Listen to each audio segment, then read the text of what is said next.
Assalamualaikum warahmatullahi wabarakatuh. Selamat siang semuanya. Kami dari kelompok 5 akan mempresentasikan hasil diskusi kelompok kami pada mata kuliah Agama Islam, yakni pada materi memahami iman, iptek, amal, serta kewajiban menuntut dan mengamalkan ilmu. Di sini, saya Hani Alfaida sebagai moderator.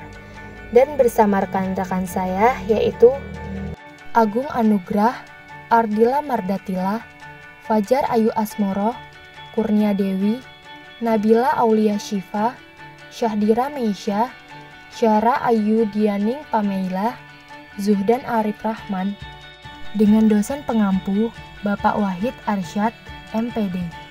Makna iptek dalam Islam.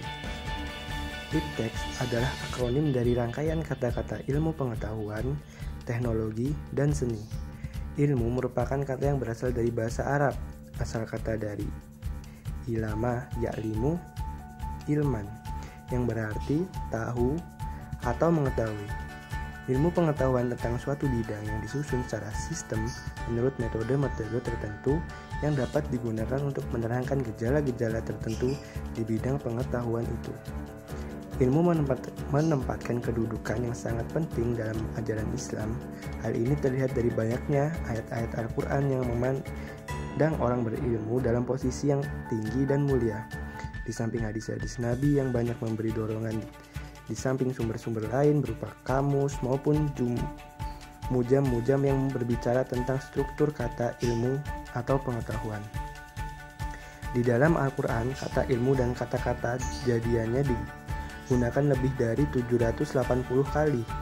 Ini bermakna bahwa ajaran Islam sebagaimana tercermin pada Al-Quran sangat kental dengan corak-corak yang berkaitan dengan ilmu, sehingga dapat menjadi ciri penting dari agama Islam.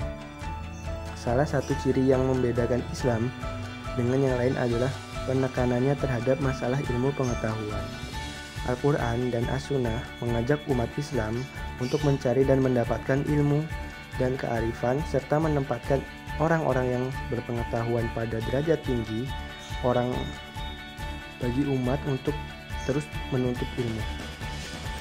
Teknologi adalah produk dari ilmu pengetahuan. Teknologi adalah hasil dari penerapan ilmu pengetahuan yang teknologi dapat membawa dampak positif berupa kemajuan peradaban dan kesejahteraan bagi kehidupan manusia. Juga dapat membawa dampak negatif berupa ketimpangan, bahkan kehancuran kehidupan manusia, alam lingkungan, dan alam semesta. Penghargaan Islam terhadap ilmu pengetahuan sangat tinggi sekali, karena hal ini merupakan cerminan penghargaan bagi manusia itu sendiri. Penghargaan ini dapat dilihat dari beberapa aspek, di antaranya: 1. Yaitu turunnya wahyu pertama kepada Rasulullah SAW, yaitu surat Al-Alaq ayat 1-5.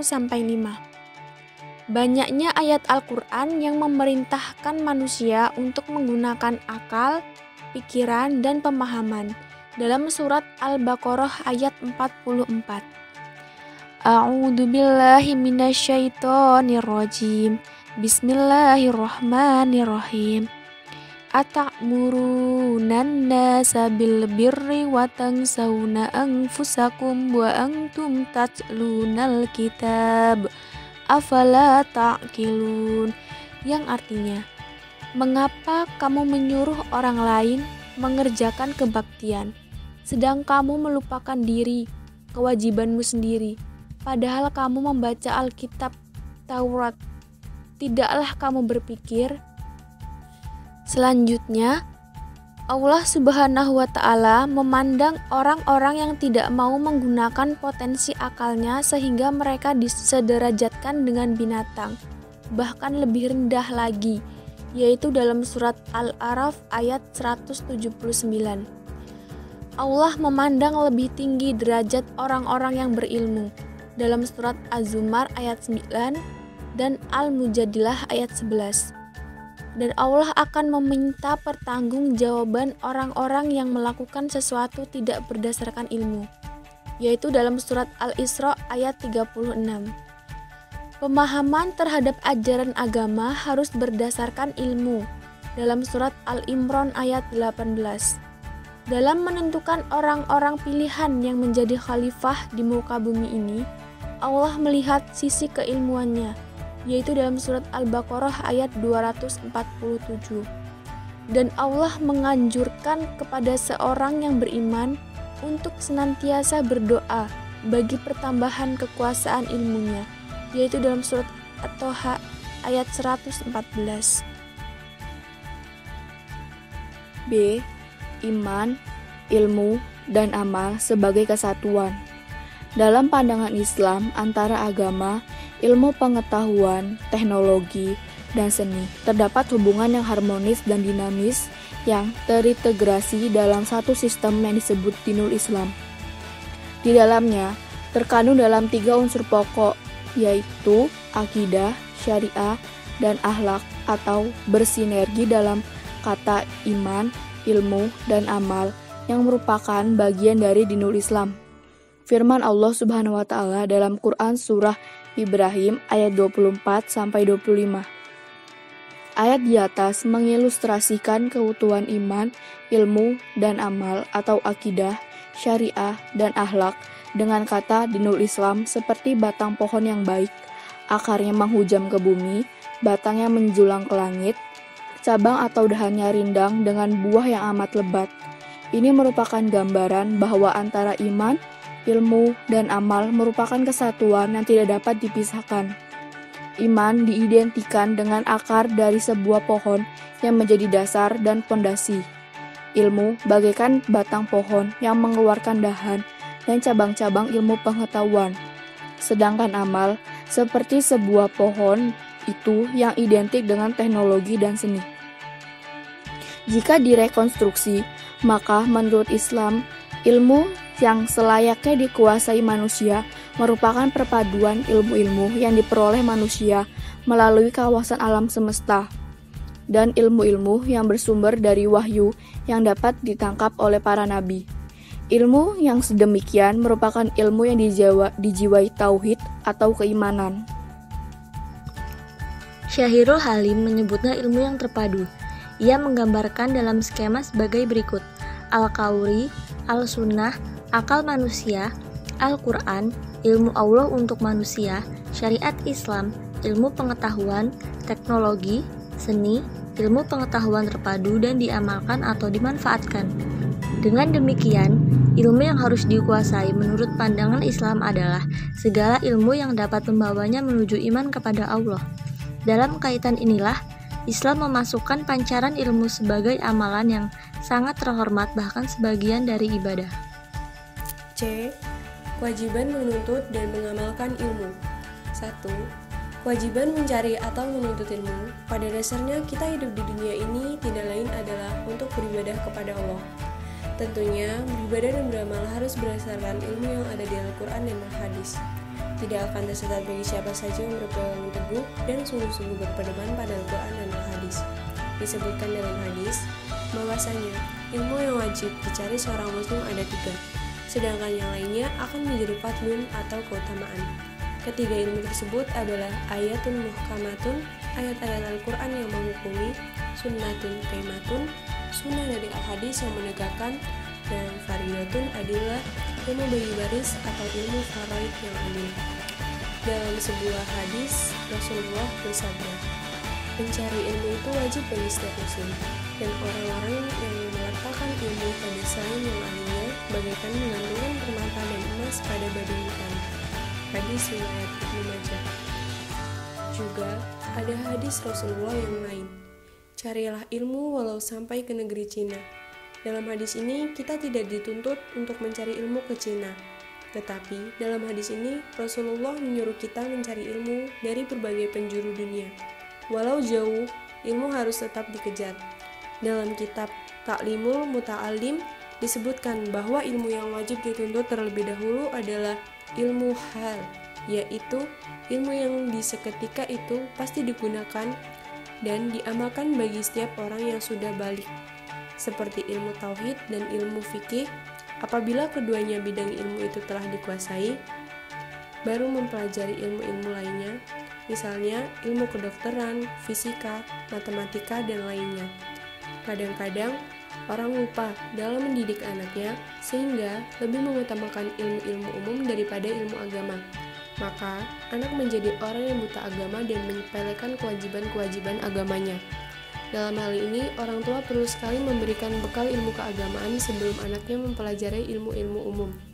Dalam hadis yang lain, Rasulullah bersabda, sedekah yang paling utama adalah orang Islam yang belajar suatu ilmu, kemudian diajarkan ilmu itu kepada orang lain. Hadis riwayat Ibnu Majah.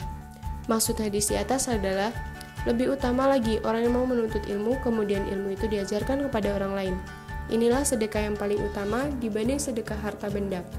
Ini dikarenakan mengajarkan ilmu, khususnya ilmu agama, berarti menenan amal yang muta'adi dapat berkembang yang manfaatnya bukan hanya dikenyam orang yang diajarkan itu sendiri, tetapi dapat dinikmati orang lain.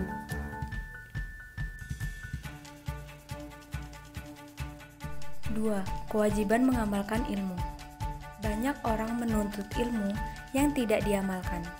Ilmunya menjadi sia-sia hanya digunakan untuk menunjukkan kehebatan dan keutamaan dirinya, serta untuk tujuan yang berbau keduniaan. Amalkan ilmumu bila engkau ingin selamat dari azab Allah. Dalam mengamalkan ilmu, kita harus memperhatikan hal-hal berikut di antaranya. 1.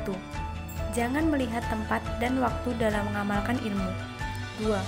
Meskipun sedikit amalkan ilmumu. Disahkan, sesungguhnya Al-Junaid setelah meninggal dunia, ada seorang yang bermimpi bertemu dia.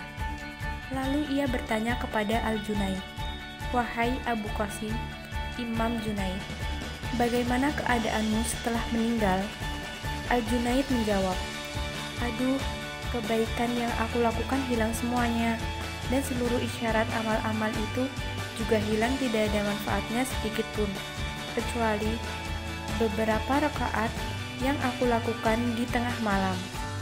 Keterangan Al-Junaid membuktikan bahwa derajat seseorang di sisi Allah itu tidak dilihat dari banyaknya ilmu yang dipelajari dan dikuasai, melainkan dilihat dari pengamalannya. Meskipun ilmunya sedikit, lalu diamalkan, itu lebih baik dan daripada memiliki ilmu yang banyak tetapi tidak diamalkan. 3. Janganlah menunggu masa tua dalam mengamalkan ilmu. 4.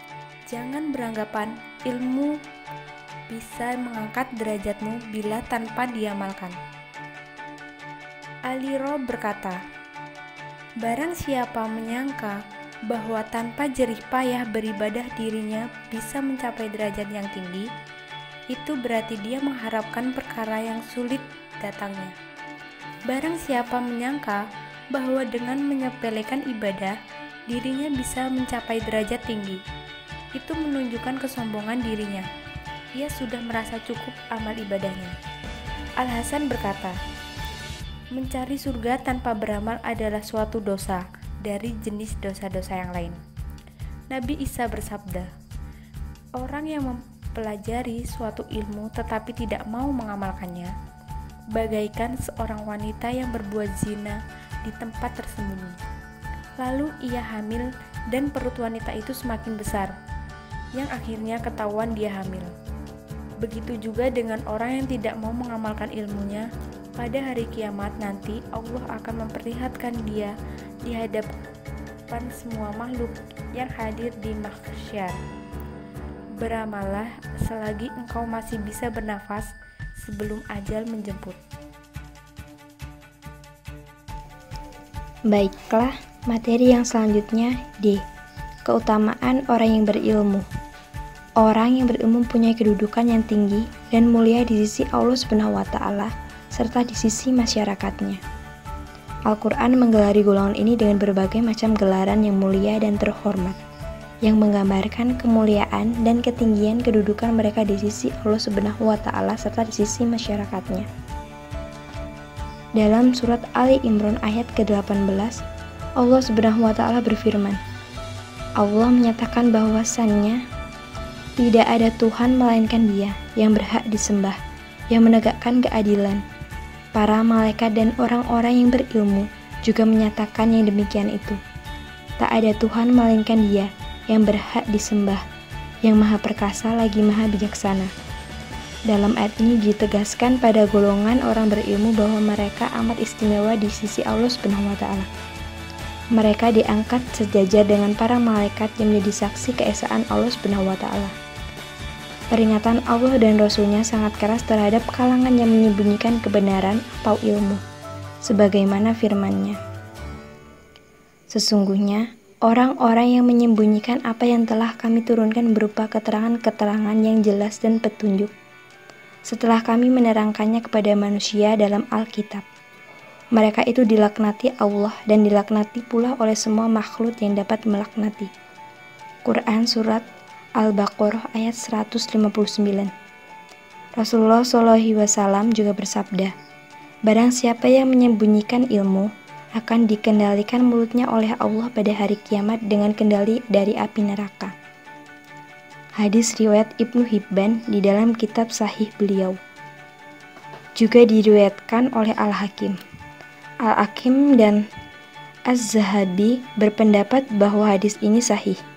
Jadi, setiap orang yang berilmu harus mengamalkan ilmunya agar ilmu yang ia peroleh dapat bermanfaat. Misalnya, dengan cara mengajar atau mengamalkan pengetahuan untuk hal-hal yang bermanfaat. Semua menjadi mudah dengan ilmu. Ilmu dan kemudahan itu ibarat dua sahabat dan dua saudara sekandung. Lihat para ulama, kehidupan mereka senang dan berhubung langsung dengan mereka tidak sulit. Mereka memahami tujuan hidup, mereka mendapatkan apa yang mereka cari, dan mereka telah menyelami dasar nilai kehidupan. Sedangkan para pezuhud yang ilmunya dangkal, namun masuk kategori orang yang kehidupan sangat mengenaskan dan banyak tertekan. Baiklah, sekian presentasi dari kelompok